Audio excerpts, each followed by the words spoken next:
Attar Tamboli Maniyar social welfare and education society की जानिब से इज्तिमाई शादियों का अहतमाम किया गया। Attar Tamboli Maniyar social welfare and education society की जानिब से मुसलसल चौथे साल भी इज्तिमाई शादियों का अहतमाम किया गया। रॉयल गार्डन में इन शादियों की तकरीब में सियासी, समाजी और शहर की मौजूद शख्सियतों ने शिरकत की। इन इज्तिमाई शादियों में 12 जोड़ों को रिश्ते अज़वाज में मुंसलिक किया गया। ATM सोसाइटी की जानिब से नए जोड़ों को ज़रूरियात ज़िंदगी का सामान तोहफे में दिया गया।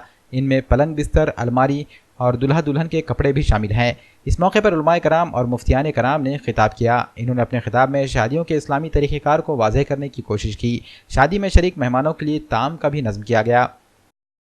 इज्तिमाई शादियों का सदर और मेरी पूरी टीम को ये बहुत खुशी है कि आज हमने हर साल की तरह इस साल चौथी मरतबा भी 12 शादियों का इनेकाद किया है।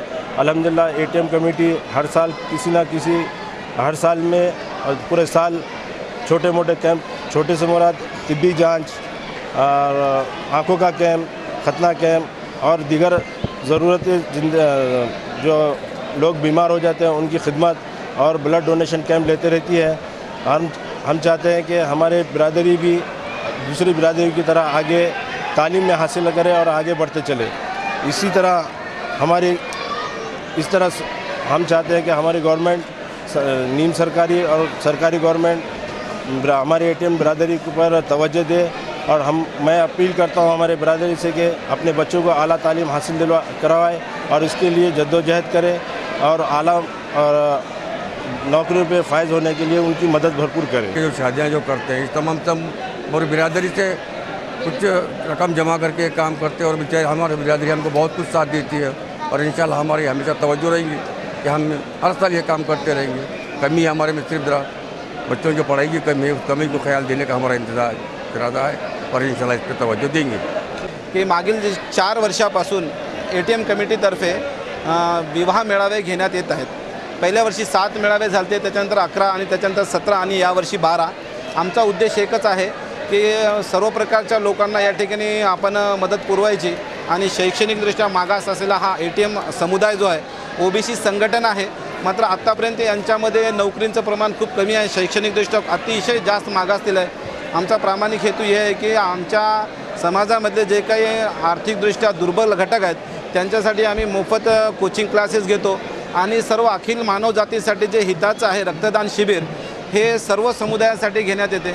दरवर्षी आम्ही ब्लड डोनेशन कॅम्प घेतो आणि त्याद्वारे अखिल मानवाला फायदा पोहोचवण्याचा प्रयत्न करतो। कारण मोहम्मद सल्लल्लाहु अलैहि वसल्लम साहेबांनी सांगितलं की एका माणसाचा जीव वाचवणं म्हणजे अखिल माणसांचा जीव वाचवण्यासारखं आहे आणि त्याच गोष्टीला आम्ही प्रमाण मानून हे ब्लड डोनेशन कॅम्प घेतो। त्याच्याशिवाय आरोग्यविषयक जनजागृती व्हावी म्हणून दरवर्षी आरोग्यविषयक शिबिरी घेण्यात येतात। नेत्र तपासणी आणि त्यांचे मोफत शस्त्रक्रिया शिबिरसुद्धा आम्ही घेतो आणि त्याच प्रकारे समाजातील जे गरीब घटक आहेत त्यांना आम्ही शैक्षणिकदृष्ट्या पुस्तके, वह्या, पेनी आणि काही वेळेस गणवेशसुद्धा वाटप करतो।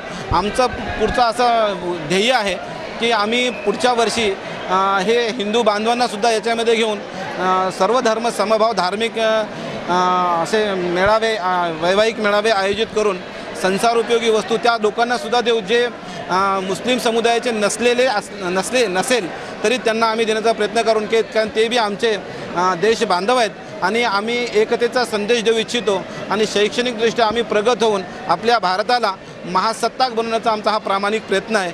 धन्यवाद। सामूहिक लग्नांचा जे प्रोग्राम झालेला आहे जवळजवळ आम्ही 4 वर्षापासून आज माझ्या सोसायटीला 5 वर्षे होत आहेत।